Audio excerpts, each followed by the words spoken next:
The sound of the slap echoed across the courtyard like thunder breaking through a clear sky. Every conversation stopped. Every drumbeat froze midair. Even the wind seemed to pause. It was supposed to be a naming ceremony, a day of laughter, blessings, and songs. But instead, what followed that single sound was horror. The young man everyone had come to celebrate, the one people called the chosen child, had just done the unthinkable. In front of elders, priests, neighbors, and the spirits that watched over the family, he had lifted his hand and struck his own mother across the face. The woman staggered backward, her wrapper slipping off one shoulder, her eyes wide with disbelief. The baby in her arms, the same child being named, began to cry, the wail piercing through the tense silence. But the boy, whose name was Kahind, didn't flinch. His chest heaved as though possessed by an unseen force. His voice, when it came, was not his own. It was deeper, older, carrying the weight of something ancient. "I am not her son," he shouted, his eyes bloodshot. "She is not my mother. She stole me from where I belong." Gasps rippled through the crowd. An old woman dropped the gourd of palm wine she was holding. The priest, standing beside the clay pot of naming water, trembled so hard that his staff fell from his hand and rolled on the floor. Kahind's mother, Mama Iridi, clutched her cheek, her body shaking. Her lips trembled as she whispered, "My son, what evil has entered you?" But before anyone could move to restrain him, Kahind's eyes rolled white. He began to convulse, foam spilling from his mouth as his body twisted unnaturally. People screamed. The drummers ran. Children clung to their mothers. And then, silence. Kahind fell, face down into the dust, motionless. The priest, trembling, looked around and said in a broken voice, "This is not the act of a child. Something ancient has woken inside him." And from that moment, the naming ceremony turned into something else entirely, a moment that would be spoken of for generations. That was the day he slapped his mother at his naming, the day he began to lose everything that made him human.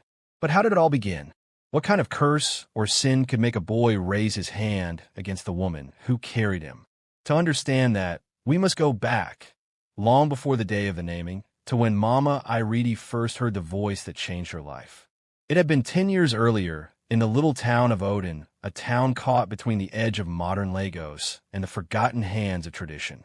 Mama Iridi was known as the woman with a soft heart and a loud laugh.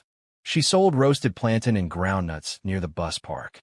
Every evening, she sang old songs while wrapping hot plantain in brown paper for tired drivers.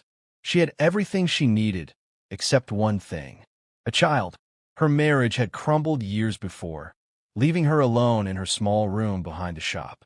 People whispered about her barrenness. Some said she had offended the gods of her mother's lineage. Others said her laughter was too loud, her independence too strong, and that no man could stay with a woman who didn't know fear. But Mama Iridi didn't fight back. She only smiled. "The gods have their time," she would say, until one rainy night, when something strange happened. She had just closed her stall and was walking home through the market when she heard a voice. It wasn't human, soft but echoing, like many voices speaking in one. "Iridi," it said. She froze. "Who's there?" The voice came again, this time from behind her, though when she turned, the path was empty. "You will carry what was once lost. You will mother what is not yours. And when he comes, you must never let his tears touch the earth." Her heart pounded. She ran all the way home. That night, she didn't sleep. The words replayed in her head until dawn. And by morning, her stomach began to ache. Within weeks, her body started changing. And though she had never been with any man since her husband left, the village nurse confirmed it. She was pregnant. The news spread like wildfire. Some called it a miracle. Others whispered it was witchcraft. But Mama Iridi didn't care. She believed the gods had finally remembered her tears. Months passed, and her belly grew. She talked to the baby every night. She named him before he was even born, Kahind, meaning the second of twins, though there was no first. People laughed at the name, but she said, "He has a twin in the spirit world." When the day of delivery came, it was neither easy nor ordinary. Thunder rolled across the sky, even though the sun was shining. The midwife said she saw a shadow in the room, something large and shapeless, standing over the bed. And when the child came out, he didn't cry immediately. He just stared at the world with wide, unblinking eyes. It took 3 taps before he let out his first sound. Not a cry, but a hiss. The midwife stepped back, crossing herself. But Mama Iridi smiled and kissed the boy's forehead. "Welcome, my son. You are mine." Years passed, and Kahin grew into a boy unlike any other. He was beautiful, almost too beautiful, skin smooth as wet clay, eyes bright like burning coals. But he was quiet, too quiet. He could sit for hours, watching ants move across the floor or staring at shadows on the wall. At night, he would wake up and talk to people no one else could see. Sometimes he would go to the backyard and laugh alone, answering invisible voices. The neighbors grew afraid. One night, an old woman came to Mama Iridi's door. "Your son walks between worlds," she said. "You must take him to the priest of Adu Hill before it's too late." Mama Iridi hesitated.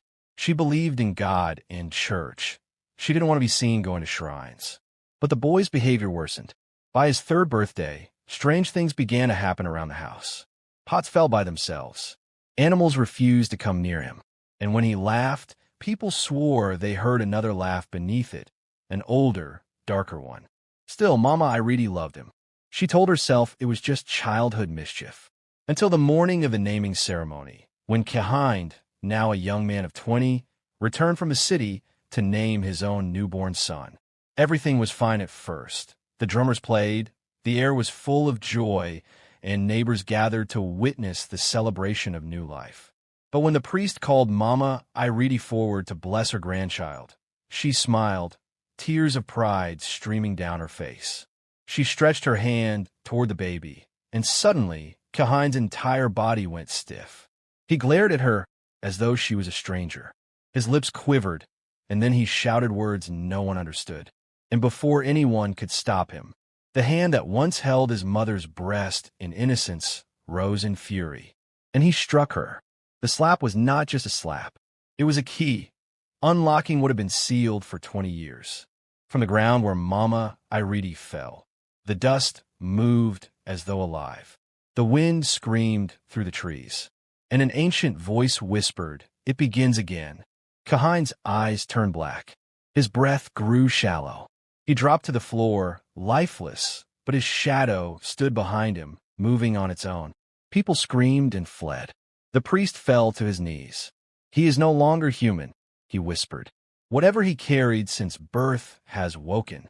And Mama Iridi, bleeding from her lip, looked at her son's still body and said softly, "If he is lost, then I will follow him, even into the darkness." The drums stopped. The day of joy became the day of curse. And from that day forward, nothing in Odin town was ever the same again. The night after the slap, Odin town could not sleep. The air itself felt strange, heavy, as if the clouds were watching. Dogs barked at nothing. The moon hid behind a smoky veil. And in Mama Iridi's small house, a single lamp burned beside the motionless body of her son. Kahin lay on a mat, his chest rising and falling too slowly to be called breathing. His eyes were open, staring at the ceiling, but no light of life was in them. Around him, elders sat in silence. The priest of Adu Hill had been sent for, but even he delayed, afraid to enter a house where a curse had awakened. Mama Iridi knelt beside her son, her wrapper torn, her voice hoarse from weeping. "Wake up, my child," she whispered. "You cannot end here. You cannot let the spirits win." But the boy didn't move. At last, an old woman entered the room. Her name was Mama Eben, the oldest midwife in Odin, the same woman who had delivered Kahin 20 years ago. Her back was bent now, her eyes dim, but her presence filled the room with quiet authority. She looked down at the still form and sighed. "It has happened," she said. "What we feared that night has come to pass." The priest turned to her. "Speak plainly, Mama Eben. What did you fear that night?" She hesitated, glancing at Mama Iridi, whose eyes were swollen with tears. "The night this boy was born," she began, "I saw something no human should see. A shadow entered before he came out. I thought it was the spirit of birth, but when he opened his eyes, she paused, her voice trembling. It wasn't the look of a newborn. It was the gaze of someone remembering. The priest frowned. Remembering what? Another life, Mama Eben said softly. One that should have stayed buried. To understand what she meant, we must travel back to the season before Kahind was conceived, to the night Mama Iridi made her fatal choice. That was the year the rains refused to come. The ground cracked. The wells dried up. Hunger stalked the land. Mama Iridi, already mocked for being barren, was desperate. Every doctor said the same thing. Her womb was closed. Even the pastor she visited said her case was spiritual. So when the river priestess of Oroko stream told her there was another way, she listened. The priestess was a strange woman, skin pale as clay, eyes yellow like the moon. People said she was older than memory itself, living alone in a hut by the water. Mama Iridi went there at dusk, trembling, clutching a small basket of gifts, palm oil, honey, and the last of her savings. The air smelled of wet earth and smoke. Fireflies circled like tiny spirits. The priestess stepped out from the shadows and smiled. You seek a child, she said before Mama Iridi could speak. Yes, Iridi whispered. A child of my own. The woman nodded slowly. Every life comes with a price. Are you willing to pay? I will pay anything. The priestess motioned her to kneel by the river. Then listen carefully. Tonight, you will drink from the stream. But not ordinary water. It will carry what was lost, a soul that seeks return. You will carry it as your own. But when it comes of age, you must never let its tears touch the earth. If even one drop falls, you will awaken what lies beneath. Mama Iridi didn't understand all the words, but she nodded anyway. She was too desperate to question. The priestess dipped her hand into the stream, scooped glowing water, and handed it to her. The water shimmered with a faint red hue, like blood under moonlight. Drink! She drank. It was cold at first, then burning. It slid down her throat like living fire. And from that night, her womb began to change. But not all miracles are blessings. From the moment Kahind was born, the signs were there. The shadow at the birth. The hiss instead of cry. The unblinking eyes. Mama Eben had wanted to tell her to take the child back to the river, but she feared being cursed herself. So she kept silent. Now, 20 years later, her silence had come to collect its debt. As Kahind's body lay still, the priest placed a hand on his chest. This is no sickness, he said. He walks between the world of man and the world of forgotten things. We must call him back before dawn, or he will not return as himself. The elders murmured nervously. Mama Iridi clutched her son's cold hand. Do whatever you must, she pleaded. I will give my life if I have to. The priest nodded grimly. So be it. Prepare the calabash of truth. They brought a large clay bowl filled with water drawn from 3 different wells, each blessed at sunrise. Into it, the priest dropped 7 cowrie shells and a single strand of hair from Kahind's head. He began to chant, low and steady, in a language no one had spoken for centuries. At first, nothing happened. Then the water started to move, slowly at first, then violently, as if boiling without fire. Kahind's body twitched. His mouth opened, and a cold wind blew from it, extinguishing the lamp. Darkness swallowed the room. When the light was restored, everyone gasped. The calabash had cracked in half. The water was gone, completely evaporated. And standing in the corner of the room, half in shadow, was Kahind. But his eyes were not the same. They glowed faintly red. Mama, he said, his voice calm, eerie. Why did you bring me back? I was home. Mama Iridi froze. Home? Where? He smiled a slow, strange smile. Where I came from before you drank from the stream. The priest stepped forward cautiously. Who speaks through you, boy? Kahind tilted his head. The one who was cheated. The one she took from the water and caged in flesh. Mama Iridi's heart pounded. I don't understand.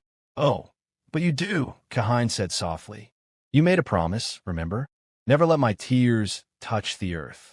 But you broke it the day you slapped me as a child. The day I cried, and my tears soaked the floor of your hut. She gasped. No. Yes, he said. That was when I began to remember who I truly was.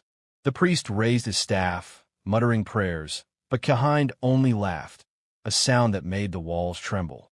Then, suddenly he stopped laughing. His expression softened, almost sad. "Mama," he whispered, "they're calling me again." And before anyone could reach him, his body began to fade, like smoke blown by wind, until only his shadow remained, clinging to the wall, breathing without lungs. The priest fell to his knees. "It's begun. The spirit of the river has come to reclaim him." "Mama," Iridi screamed. "Then take me instead." But the shadow turned its head, and for a split second, its eyes flashed red. "You cannot give what was borrowed," it said. "Only pay what was owed." The next moment, it vanished. By dawn, Kahind was gone. The mat where he had lain was soaked, not with blood, but with river water, fresh and cold. And on the wall above it, written in wet streaks, were 3 chilling words. He remembers now. 3 days passed after Kahind's disappearance, and Odin town began to rot from the inside out. Not with decay of flesh, but with fear.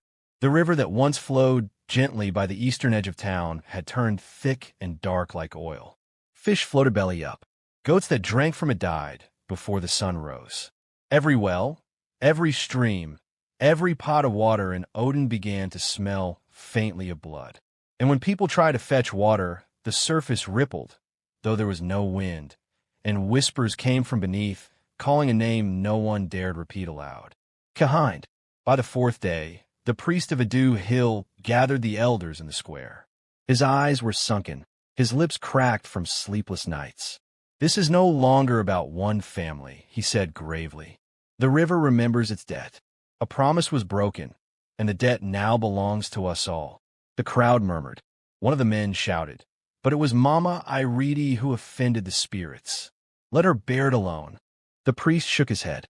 "You cannot divide guilt from the ground it stands on. She is of this town. Her blood is our blood." An uneasy silence followed. The air was hot, still, like the moment before lightning. And then, from somewhere in the crowd, a scream tore through the silence. People turned. A young woman stood by the well, trembling, her bucket fallen. "The water spoke to me," she cried. "It said, 'Return what was taken.'" The crowd scattered in panic. By evening, Odin was nearly empty. Families fled to nearby villages. Shops were abandoned. Only Mama Iridi remained, sitting in front of her silent house, her eyes hollow. She hadn't eaten since Kahind vanished. She hadn't slept either, because every time her eyes closed, she saw him. Not as the boy she raised, but as something else, standing waist-deep in a dark river, calling her name. "I'm cold, Mama," he would whisper. "Come to me. Bring the others. The river is waiting." Sometimes, she woke to find her floor wet, as though water had seeped in from nowhere. That night, lightning cracked across the sky. The priest came to her door, his robe soaked from rain. "We cannot wait anymore," he said. "The spirits demand a sacrifice." Mama Iridi looked up slowly. "Whose?" "The river's," he said softly. "We must go there tonight. You, me, and the elders. We will beg the water to release his soul." She nodded weakly. "If it means seeing my son again, I will go." By midnight, they reached Iroko Stream, the same river where it all began. The rain had stopped, but thunder still rolled far away. The moon was hidden, and the forest was thick with mist. The air smelled of rust and something older, the smell of forgotten things. The priest drew a circle on the ground using white chalk and palm oil. "No one must step outside this circle," he warned. "Whatever happens, do not answer any voice that calls your name." Mama Iridi nodded. The elders stood behind her, clutching charms and small calabashes of salt. The priest began to chant. His voice was deep, echoing, as if the forest itself was answering him. At first, there was only the sound of his voice. Then came another sound, faint, distant, the sound of a child laughing. Mama Iridi froze. "That's him," she whispered. The priest's chant faltered. "Do not answer." But the laughter grew louder, and soon turned into a cry. "Mama," her heart twisted. "My child." She took a step forward, forgetting the chalk line. The priest shouted, "No." Too late. Her foot touched the wet soil outside the circle, and instantly the ground opened. Water shot upward like a geyser, cold and violent. The elders screamed as the circle of protection broke. The trees bent inward as though bowing to something unseen. And from the stream, a figure began to rise. At first it was just a shape, tall, dark, dripping water. But as the mist cleared, they saw a face. Kahind's, but not as they remembered him. His skin was pale and glistening, his eyes black pits with a faint red glow. His hair hung wet over his face, and his voice was both his and not his when he spoke. "Mother," he said slowly, "you came." Mama Iridi fell to her knees. "My son, please forgive me." He tilted his head, studying her. "Forgive? You made me drink from the flesh. You caged me in pain. You made me human." Tears filled her eyes. "I didn't know what I did." He cut her off with a whisper. "You broke the law of the river. No spirit should be trapped in a mortal womb." The priest raised his staff. "In the name of light, return to where you came from." But Kahind turned his gaze on him, and the staff burst into flame. The priest dropped it, screaming. The elders ran, but the trees blocked their path. The forest itself seemed alive, roots twisting like snakes, forcing them to their knees. Kahind looked at his mother again. "You once begged for a child. Now the river begs for you." Mama Iridi's voice cracked. "Then take me, but leave the others." For a moment, he was silent. Then something human flickered in his eyes. "You still call me son?" "Yes," she sobbed. "You are my son. Even if you were born of the river, I am the earth that held you." Kahind's body trembled. Water dripped from his fingers, turning the soil into mud. For the first time, he looked uncertain. The wind howled. The river roared, angry, impatient. And then a new voice spoke, deep and endless, coming from everywhere at once. "He cannot choose. He is ours." The water rose higher, swallowing Kahind up to his chest. His eyes widened as invisible hands pulled him down. "Mama," he cried. "Help me." Mama Iridi ran forward, ignoring the priest's screams. She grabbed his arms, pulling with all her strength. But the water was stronger. It pulled both of them down, deeper and deeper, until the night swallowed them whole. By morning, the storm had cleared. The river flowed quietly again, calm and blue as if nothing had happened. The priest and the elders searched for hours, but there was no sign of either of them. Only two things remained by the bank: a torn wrapper and a baby's rattle floating on the surface of the water. The priest picked it up, trembling. The same rattle Mama Iridi had once used to calm her child. And as he stared at it, faint laughter echoed from beneath the water, soft, almost playful, the laughter of a child who had forgotten his name. The river went silent after that night. But silence in Odin did not mean peace. It meant fear had swallowed every voice. The villagers no longer fetched water from a Roko stream. They dug new wells far from it, but even those soon turned bitter. Birds stopped nesting near the water. Children whispered that if you threw a stone into the river, it would throw it back at you before sunset. The priest of Adu Hill declared a 7-day fast. He said the gods were angry, that the curse must be buried before it spread. But curses don't obey fasting. They obey blood. And the blood was about to start flowing again. In a small mud house near the old bus park, Fun Maleo, Kahind's wife, sat awake, clutching her baby to her chest. Her eyes were red from crying. The baby had refused to sleep for 2 nights straight. Every time she tried to rock him, he would stare at her with wide, strange eyes, eyes that looked too knowing, too familiar. When he finally slept, his lips would move, whispering words no infant should know. Sometimes she could swear she heard him murmur, "Mama, I'm cold." And worse, at night, water pooled beneath his cradle, though there was no leak in the roof. The neighbors told her to move away, to leave Odin, to take the baby to the city and forget the past. But Fun Maleo couldn't leave. She didn't even have enough money to buy bus fare. So she stayed, until the night the crying stopped. It was the 3rd night of rain. Thunder rolled across the sky, but the baby slept peacefully for the first time in weeks. Fun Maleo sighed with relief and lay down beside him. She closed her eyes and dreamed of the river. In the dream, she was standing on the bank. The water was black, calm, and mirror-like. Across the river stood a woman she recognized, Mama Iridi, her face pale, her wrapper soaked, her eyes empty. "Give him back," Mama Iridi whispered. Fumaleo frowned. "Give who back?" "Him." The voice deepened. It wasn't only Mama Iridi's now. It sounded like 100 people speaking together. The water began to move. Something rose from it. A figure, tall and thin, with Kahine's face smiling faintly. His hands dripped with mud.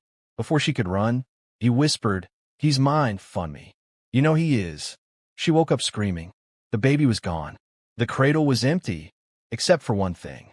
A wet handprint on the wooden side. Small. Too small to be an adult's, too perfect to belong to a newborn. She ran into the street, barefoot, shouting, My baby is gone." Neighbors gathered with lamps, their faces pale. The priest came running, clutching his staff. They searched every corner, every house, every field. And then they heard it, a faint cry from the direction of the river. Fumaleo's heart sank. "No," the priest shouted, "don't go there. The river is not for us anymore." But she didn't listen. A mother's fear drowns all warnings. She ran barefoot through the mud, the rain blinding her. By the time the others caught up, she was standing at the bank of a Roko stream, drenched and shaking. The baby lay in the water, floating but not dead. His eyes were open, glowing faintly in the dark, and he was smiling. Funmaleo waded into the water, ignoring the screams behind her. "Come to Mama, my love," she whispered, her arms trembling. But as she reached for him, the water rose, not waves but hands. Countless hands made of water, reaching up to her, wrapping around her legs. She screamed and tried to pull back, but it was too late. The river dragged her down in one violent motion. The villagers screamed. The priest threw his staff into the water, chanting prayers. Lightning split the sky, and then silence. When the light returned, both mother and child were gone. Only a single sound remained, the faint laughter of a baby echoing through the night.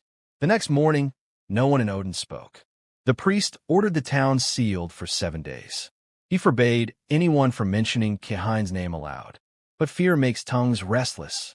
On the 3rd day, a young man named Tund, drunk from palm wine, laughed at the warning. "How can we fear a man who drowned?" he said loudly. "Kahine was just a fool. If he's truly a spirit, let him face me now." People gasped. "Don't say his name," someone whispered. But it was too late. The wind stopped.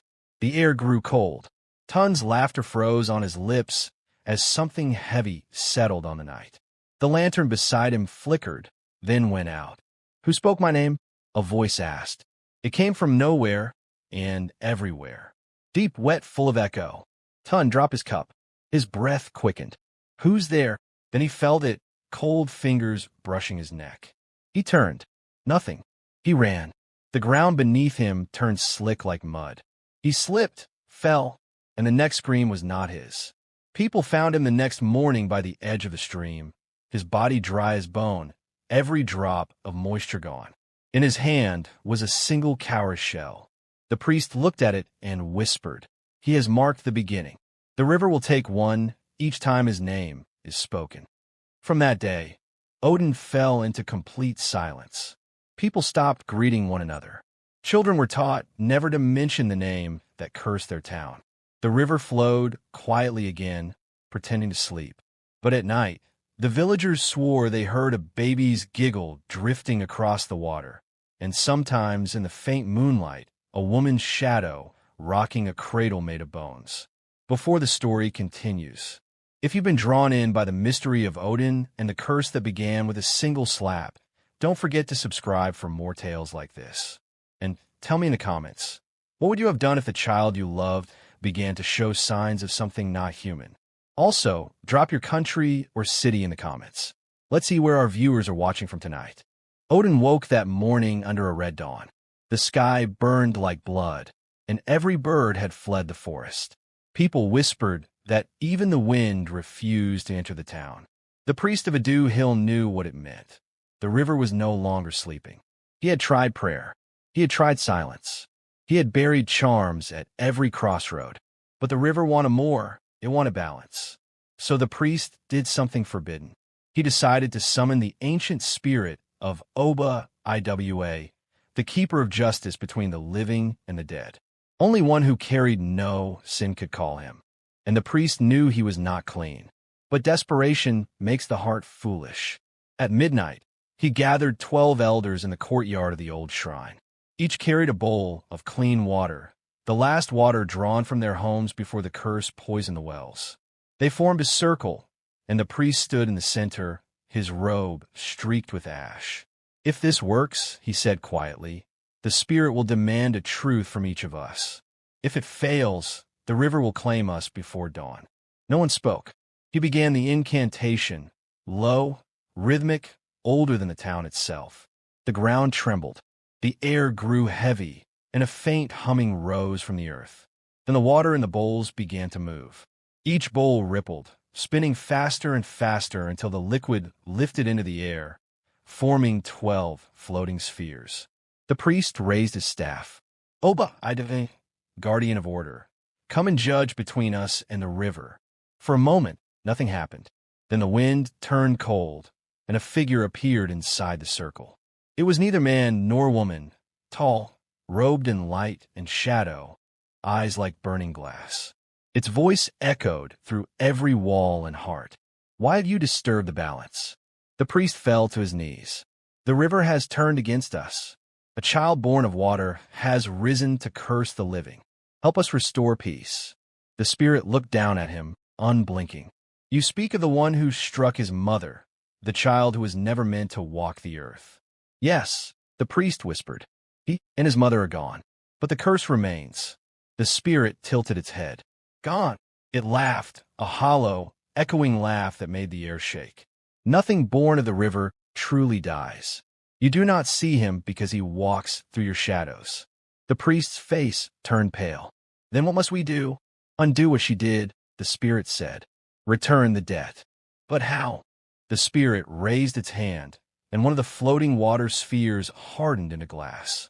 Inside it, they saw the image of the river, and at its center, the baby Funmaleo had lost, sitting calmly, smiling, water swirling around him like a crown. He is the vessel," the spirit said. "As long as he breathes, the river's hunger will grow." The priest trembled. "You mean kill the child?" The spirit did not answer. It only looked toward the east, where the first hint of morning light crept through the trees. Then it spoke softly, "Dawn decides," and it vanished. The 12 elders turned to the priest. One of them, shaking, said, "If this is true, then the curse ends only with the child's life." The priest hesitated. His hands trembled. "We cannot take the life of an innocent." "Innocent," another interrupted. "Is the river reborn? Would you wait until he drowns us all?" The argument grew fierce. Fear mixed with guilt. Some cried, some shouted, and then from outside, they heard a baby's cry. Everyone froze. The priest's voice broke. "That sound, it's coming from the shrine door." They turned slowly. There, in the red glow of dawn, sat a small clay pot. Inside it lay a baby, wet, smiling, clutching a rattle that dripped water onto the floor. The priest dropped his staff. "Oba-Iwa, forgive us." The elders backed away, crossing themselves, whispering prayers. But the baby's eyes, black, calm, knowing, followed each of them. One by one, the bowls of water shattered, and the voice of the river spoke through the child, cold and gentle. "Balance cannot be begged. It must be taken." The wind rose. The ground split. The shrine roof cracked open. The 12 elders screamed as water burst from beneath the earth, flooding the courtyard. The priest tried to run, but a hand made of water grabbed his ankle and pulled him down. He shouted, "Oba-Iwa, help us." The spirit's voice answered faintly through the chaos. "You summoned me. You chose dawn, and now dawn has chosen you." The flood swallowed them. By morning, the shrine was gone, replaced by a wide pool of still water that reflected nothing, not even the sun. That was the day Odin lost its last priest. And it was the day the curse stopped being a whisper and became a storm. Because after that dawn, people began to change. Those who drank from the new wells felt a burning thirst that no water could quench. Those who dreamed saw faces underwater calling their names. And some woke up with damp footprints beside their beds, though they lived alone. The few who tried to leave Odin never reached the next town. They were found days later by the roadside, dry, cracked, with sand in their mouths and shells in their hands. The survivors began to say the same thing. The river walks now. Before the story continues, pause a moment. What would you have done if you were the priest? Would you have sacrificed an innocent baby to save your town? Share your thoughts in the comments. And if this tale has kept you hooked so far, make sure you like, share, and subscribe so you never miss the next chapter of this haunting folktale. The rain stopped, but Odin did not dry. The ground itself began to sweat. Every morning, thin mist rolled from the soil as if the town exhaled fear. Houses smelled of wet clay and rot. Nothing grew in the farms anymore. Cassava wilted, yams turned black inside. And the wells whispered. Those who dared lean too close heard songs, gentle lullabies sung in voices that sounded like their dead relatives. Most people ran, but a few stayed, half mad with grief, listening until the whispers pulled them down into the dark. By the third week, only a handful of families remained. Among them was Adana, a 12-year-old girl whose father had vanished during the flood at the shrine. She lived with her grandmother in a broken house near the old market. Every night, she woke from the same dream. A baby sitting in a river of light, smiling, holding a rattle that dripped blood instead of water. But unlike the others, Adana did not scream when she woke. She listened, because each time, the baby spoke to her soft, pleading, "Help me." One morning, she told her grandmother. Mama Nina, bent with age and half-blind, stared at her for a long moment. "My child," she said quietly, "that voice is not calling for help. It's calling for home. Don't answer it." "But, Grandma," Adana whispered, "he sounds lonely." Her grandmother's hands trembled. Lonely spirits are the most dangerous kind. But Adana could not ignore it. Something about the voice felt familiar, like a memory she had before she was even born. That evening, she followed the sound. It led her beyond the farms, past the place where the earth still smelled of burnt offerings. Fireflies hovered in clusters, lighting a narrow path that ended at the new pool, the one that had swallowed the shrine. The water looked still, but Adana felt it breathing. "Who's there?" she whispered. The surface rippled. Then a child's face appeared, perfect, smiling. It was the same face from her dreams. "Come closer," he said. Adana hesitated. "Who are you?" The boy tilted his head. "You know me. You carry what's left of me." She frowned. "I don't understand." He reached out a hand of water. "Your father took my name before he died. You are part of my debt now." Adana stepped back. "No, I'm not like you." The voice deepened. "Then why do your tears taste like the river?" She froze. The boy's hand brushed her cheek, and when she looked down, her reflection wasn't hers anymore. It was the face of Kahind, the man who had slapped his mother at his naming. Adana screamed. At that same moment, in the village square, the ground cracked. People who had been praying fell to their knees as water burst from beneath the earth again, forming small streams that crawled through the streets like snakes. Each stream stopped at a doorstep, and when it did, a voice whispered from the water, "Return what was taken." Those who answered the whisper vanished before dawn. Meanwhile, Adana ran home shaking. Her grandmother wrapped her in a cloth, whispering old prayers. But when Adana looked at her reflection in the bowl of water beside them, she gasped. Her pupils had turned faintly silver. Mama Nina wept. "The river has marked you. What does it want from me?" Adana cried. "To finish what it began," her grandmother said. "You are the bridge now, between the living and what waits below." Adana shook her head violently. "No, I don't want to be part of this." But even as she spoke, the house trembled. The lamp went out. From outside came the sound of water moving uphill against the wind. Then footsteps, wet, slow, deliberate. A voice, calm and deep, drifted through the doorway. "Child of dust and river, you cannot run from your name." Mama Nina grabbed Adana's hand. "Don't look, my child. Don't answer." The voice came closer. "Adana." She shut her eyes. But the moment the voice spoke her name, her body grew cold. Her heartbeat slowed until it matched the rhythm of the river. And inside her mind, she saw again the baby with the rattle, smiling wider this time. "Come," he whispered. "You are the key. Only through you can I become whole again." Outside, the villagers saw a light burst from the grandmother's house. The roof lifted slightly, and a column of water spiraled into the sky, glowing blue against the dark. When the light faded, Adana and Mama Nena were gone. Only their voices remained, singing the same lullaby the river had been humming for weeks. That night, everyone in Odin stayed awake, terrified to sleep. And when dawn came, they found something that froze their souls. In the center of the market square stood a wooden cradle, floating on a puddle of water that hadn't been there before. Inside it lay a child, sleeping, peaceful, yet his skin shimmered like wet glass. Pinned to the cradle was a note written in charcoal. "Born again, half blood, half river." The people of Odin finally understood. The curse had not ended. It had simply changed shape. The child in the cradle did not stay a baby for long. By the next morning, his cries had turned to words. By the third day, he could stand. By the seventh, he walked through Odin like he had been there for centuries. He was small in body, but his eyes, they carried the calm cruelty of deep water. People called him Im, the one who returned. They whispered that he was the river's heir, born to finish what Kahind had started. And every night he stood in the marketplace, bare feet sinking into the puddle that never dried beneath him, humming a lullaby that made even the dogs whimper and hide. No one dared touch him, except one old woman, Mama Ope, the last surviving elder of the Shrine Council.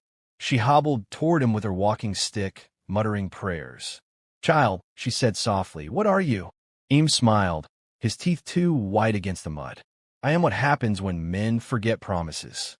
The wind shifted, carrying the smell of wet soil. Mama Ope's stick trembled in her hand. "Your kind should sleep in the river. Why walk among us?" "Because," he said, stepping closer, "my blood is yours. My mother was Adana. Her body feeds your ground." The old woman gasped, stumbling back. "You mean—" She opened the door, he said simply.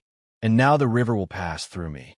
He reached out, placing one small, wet hand on her forehead. For a moment, nothing happened. Then Mama Ope's eyes widened, and water began to flow from her ears, her nose, her mouth.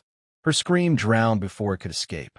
When she fell, her body burst in a mist, leaving behind only her wrapper and the smell of rain. Im turned to the watching crowd. "Tell them," he said, "tell them the river walks with legs now." And he walked away, leaving muddy footprints that glowed faintly in the twilight. The town broke. Some fled into the hills. Some barricaded themselves inside their homes, praying the curse would not find them. But fear has a way of spreading faster than any spirit. Within days, the few remaining villagers gathered in secret to plan what they called the cleansing. They were led by Baba Olu, the blacksmith, a man who had once forged charms for priests and soldiers alike. His voice was steady, though his hand shook. "We cannot wait for the gods," he said. "They have abandoned us. We will burn the boy before he burns us." There were murmurs of fear, guilt, hesitation, but in the end, desperation won. At midnight, they set out for the marketplace, carrying torches soaked in palm oil. The puddle beneath Im's cradle still glowed faintly blue. He sat inside it, humming softly, eyes closed as if awaiting. Baba Olu lifted his torch. "May the heavens forgive us." He threw it. The fire roared, bursting into the night sky. People cheered through tears, watching the flames swallow the cradle, the puddle, everything. But then the fire turned blue. The cheering stopped. A sound rose from the center of the blaze. Not a scream, not laughter, but a rushing, bubbling roar like the river itself had found mouth. The flames shot higher, then collapsed inward, vanishing in a blink. When the smoke cleared, the cradle was gone, and standing in its place was Im, untouched, dry, smiling. "Did you think fire could hurt water?" he asked. Baba Olu dropped his torch. "What are you?" Im stepped forward, his eyes glowing faintly. "I am balance. The river remembers its promises, even if men forget theirs." He pointed at the sky. Your forefathers took what was not theirs. They chained spirits, traded them, built their houses with cursed stones. I am here to collect. The wind howled. The ground cracked open. From beneath the market, water erupted, flooding the square. The villagers screamed, climbing rooftops. Some slipped, disappearing into the rising tide. Im raised his arms, whispering to the storm, "For every drop of my mother's tears that touched the earth, I will take a life." The flood obeyed. It swept through the streets, tearing down homes, swallowing goats, trees, people, everything. Hours later, when the storm passed, Odin was gone. Only the tops of the tallest trees showed above the new lake that had swallowed the town. And in the middle of that vast, still water, a small child stood on the surface, barefoot, calm, watching the sunrise. He whispered, "Now it begins." Then he walked across the water toward the forest beyond. Far away, in a village downriver, a group of children were playing by the stream. One of them, a girl with curious eyes, pointed at something floating toward them, a small cradle, rocking gently on the current. Inside it lay a sleeping baby, wrapped in a cloth embroidered with symbols no one recognized. The girl smiled and reached out to touch the cradle, but her grandmother slapped her hand away sharply. "Don't touch that." "Why?" the child asked. The old woman stared at the cradle as it drifted past, her lips trembling. "Because some waters carry things that aren't meant for the living." That night, as the cradle floated deeper into the dark, the baby opened his eyes. They glowed faintly blue. He smiled, a quiet smile that mirrored the moon above him, and the river carried him onward, humming the same lullaby that had haunted Odin since the day Kahind was born. By the time the moon completed its next circle, the story of Odin had become a whisper carried by traders and travelers. But no one believed it at first. They said the flood was natural. They said the gods had turned their backs. They said anything except the truth. But downriver, the truth was already walking on 2 feet. The cradle had drifted through the night, guided by unseen hands, until it reached Ajibo, a small farming village that thrived on laughter and trade. The people there woke to find the strange cradle resting by the riverbank. The baby inside looked peaceful, skin dark and shining, eyes closed, wrapped in fine cloth marked with watery patterns. No one knew where he came from, but the women, moved by pity, took him in. They named him Kosi, meaning there is none like this one. And indeed there wasn't. Kosi grew faster than any child they had ever seen. Within weeks, he could speak in full sentences. Within months, he could recite old proverbs perfectly, even ones the elders had forgotten. He spent hours by the river, dipping his fingers into the water and smiling as if listening to something beneath it. The villagers adored him, at first. Then, one night, he began to sing. It was a soft song, sweet and low, a lullaby that floated through the air like perfume. But as he sang, the river responded, rippling, glowing faintly blue under the moonlight. By morning, 3 goats and a child had vanished from a bank. When people questioned him, Kosi only smiled. "The river took them home," he said. The villagers grew afraid. They went to the local diviner, Baba Fatai, a man who claimed to see beyond the veil of men.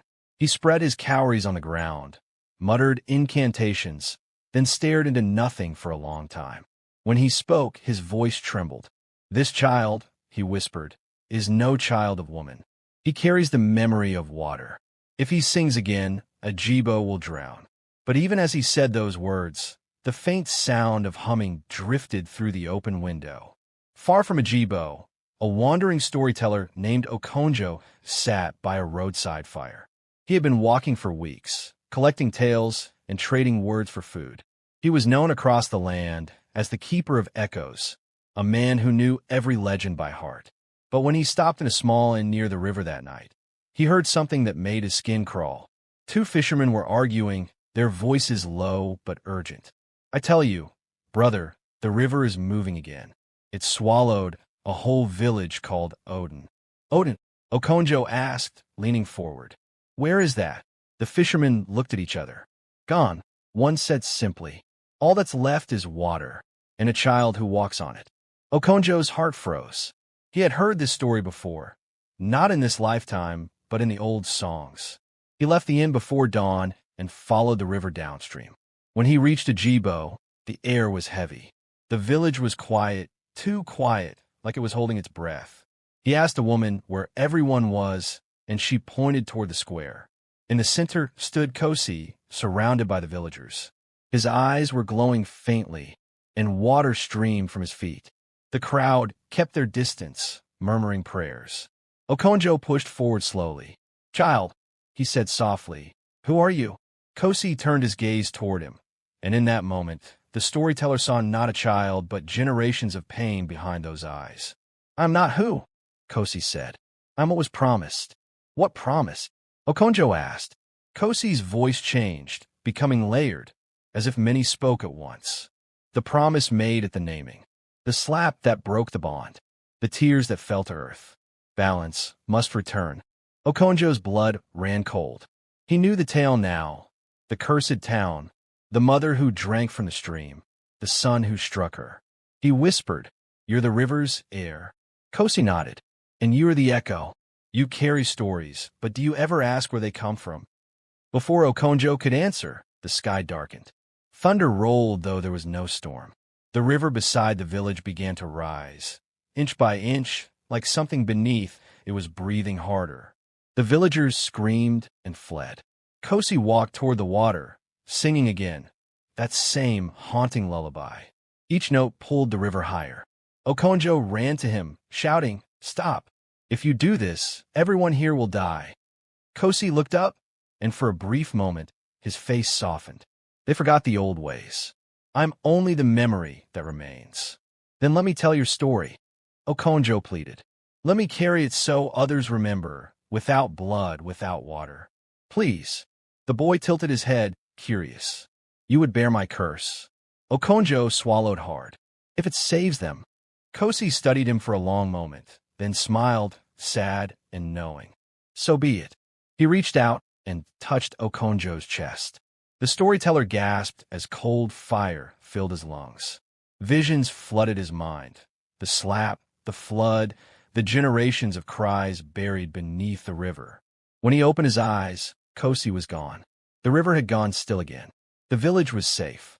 But Okonjo fell to his knees, trembling. His voice was gone, completely. From that day, he could no longer speak. He could only write. And wherever he wrote, the words bled water onto the page. Weeks later, travelers found him sitting by the same river, carving symbols into wood. When they asked what he was doing, he scribbled on the ground with trembling fingers. "The river sleeps again, but it dreams through me." They left him there, too frightened to help.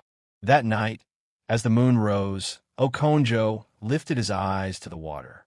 He could hear faint humming, the voice of the child, the mother, the ancestors, all blending into one song. He whispered in his mind, "Maybe balance is not peace. Maybe it's just remembering."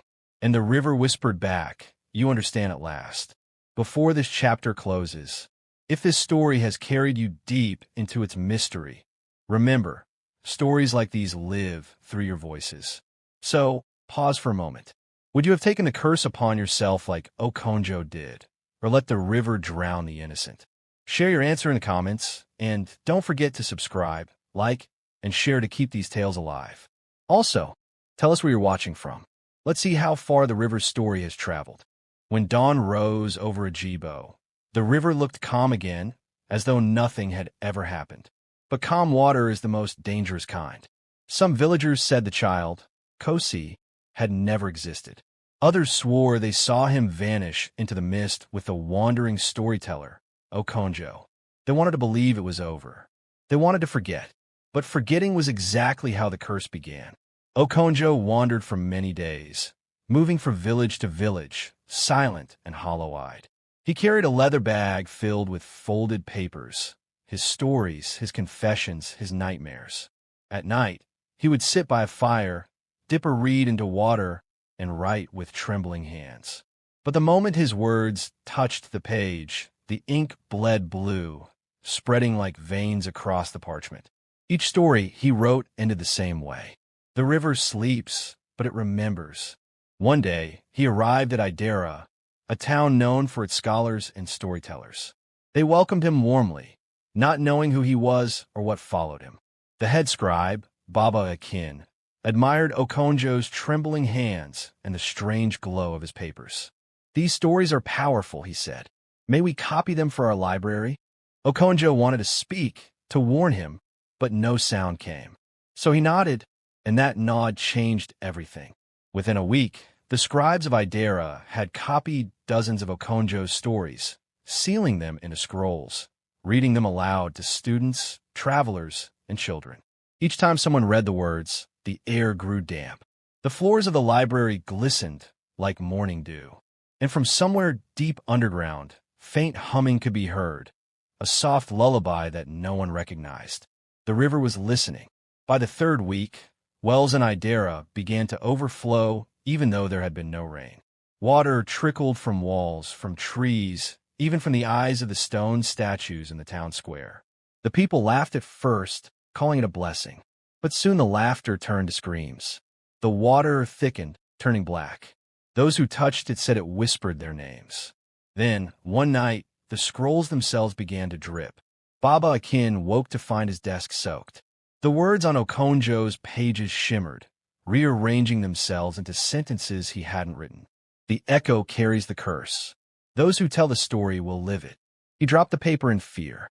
The moment it hit the floor, it dissolved into a puddle. And from that puddle rose a shape, small, childlike. A figure made entirely of water, smiling with familiar calm eyes. "Do you remember me?" it asked softly. Baba Akin fell to his knees. "Spirit, please. Do you remember?" The voice repeated, sharper now. He shook his head, weeping. "No." "Then I will help you remember." The figure stepped forward, touched his forehead, and Baba Akin's scream echoed through the library, shaking every wall. By morning, the scholars found his chair empty. Only a single shell sat where he had been, perfectly dry. The curse spread quickly. Every village that copied Okonjo's writings began to suffer the same fate.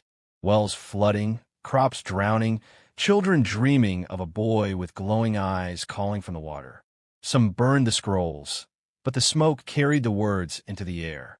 Those who inhaled it began speaking in their sleep, repeating the stories word for word. The river no longer needed water. It had found a new vessel, the human tongue. Meanwhile, Okonjo watched from afar.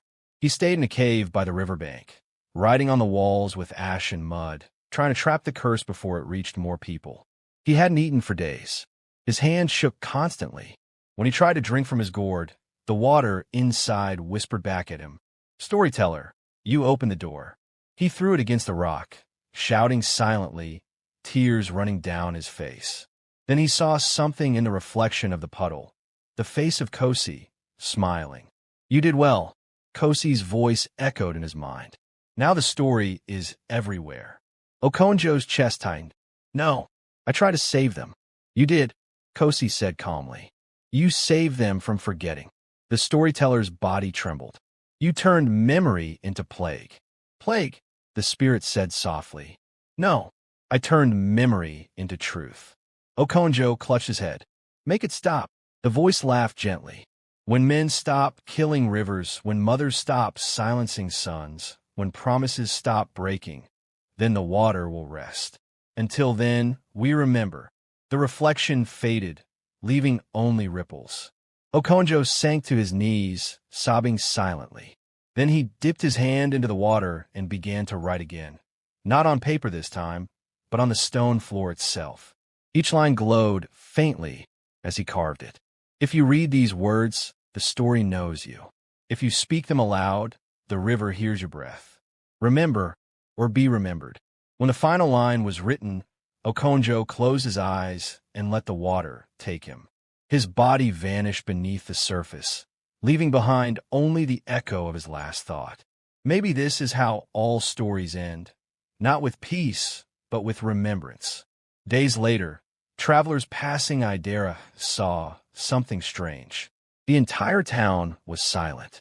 No birds, no laughter, no speech. But when they listened closely, the sound of pages turning came from every window, though no one was inside. The wind carried faint whispers across the fields. The river sleeps, but it remembers. The river had grown wider than anyone remembered. It was no longer just a body of water. It was a living memory stretching across lands, swallowing borders, carrying whispers from every town that dared to speak its story. People said even the ocean trembled when the river touched it. They said that when the wind blew east, you could hear voices, mothers, sons, storytellers, all calling the same name, Kahind. The curse had completed its circle, but one place still stood untouched, the source. The spring deep in the forest of Iroko, where it had all begun. And there, something was stirring. It began with the dreams. Farmers in distant villages woke drenched in sweat, murmuring about a woman standing in a pool of light, whispering, "Come home." Priests saw their altar water turn red. Children began drawing rivers on walls, their fingers moving without thought. Every sign pointed back to Iroko.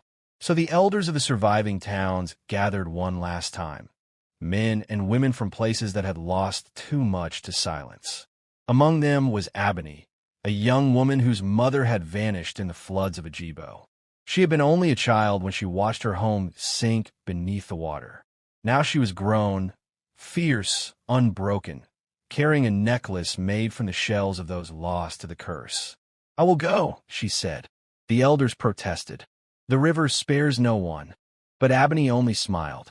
"It spares those who listen. The water does not hate us, it remembers us. Maybe it just wants to be heard." At dawn, she set out alone, following the river upstream. The land grew stranger as she walked. The trees leaned inward as though listening. The birds flew backward, vanishing into the fog, and the river itself began to hum. Low, mournful, familiar. When she reached the heart of the forest, the mist parted, revealing the Iroko spring. A pool so clear she could see her reflection perfectly. But her reflection smiled first. "You came," it said. Abony's breath caught. The reflection's eyes glowed faintly, the same color as the cursed river. "Who are you?" she whispered. "I am what remains," the reflection said softly. "The son who was never meant to be born. The mother who drank from a stream. The storyteller who carried the curse. I am memory." "Kahind," she breathed. The voice rippled through the air. "Names don't matter now. What matters is choice." Choice. The water darkened. Faces appeared, thousands, maybe millions of all those the curse had claimed. Their eyes shone like stars underwater. "They can sleep," the voice said, "but only if someone stays awake for them. Someone must remember, always." Abony's heart pounded. What happens if no one does? Then the forgetting begins again, and the river will rise once more. She looked down at her hands. The shell necklace glowed faintly.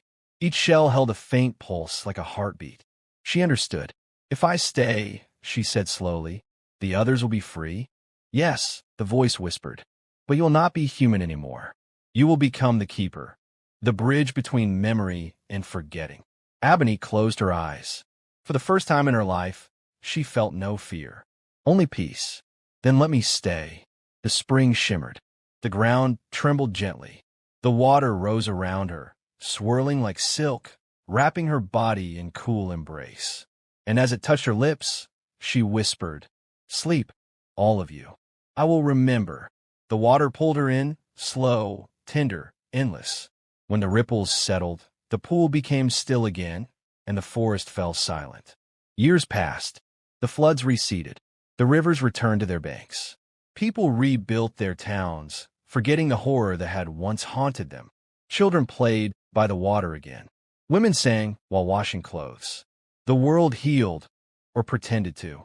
But every so often, when the wind blew across the Iroko forest, travelers claimed they heard a woman's voice singing softly, a lullaby carried by the river.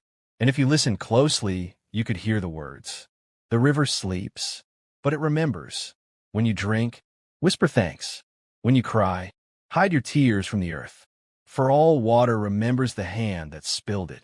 In time, the story of Kahind, the boy who slapped his mother at his naming, faded into legend. Some called it myth. Some said it was only a parable. But those who lived near Iroko knew better. They knew that when you speak too harshly to your mother, the wind grows still. They knew that when a baby laughs beside water, you should whisper a prayer. And they knew that forgetting, not death, is the true curse. Many years later, a traveler passed through a Roko forest and stopped to drink from the spring. He knelt, cupping his hands, and noticed that the water was so clear he could see his own reflection smiling up at him. Only, he wasn't smiling. The reflection whispered, "Tell them." The traveler froze. "Tell who?" The voice replied gently, "The world. Tell them we remember." And so he did. He became the next storyteller, carrying the river's tale across lands and generations. He told of the mother who drank from the stream, the son who struck her, the priest who failed, the town that drowned, the child who walked on water, and the woman who finally listened. And when he finished, he always ended the same way. The river sleeps, but it remembers.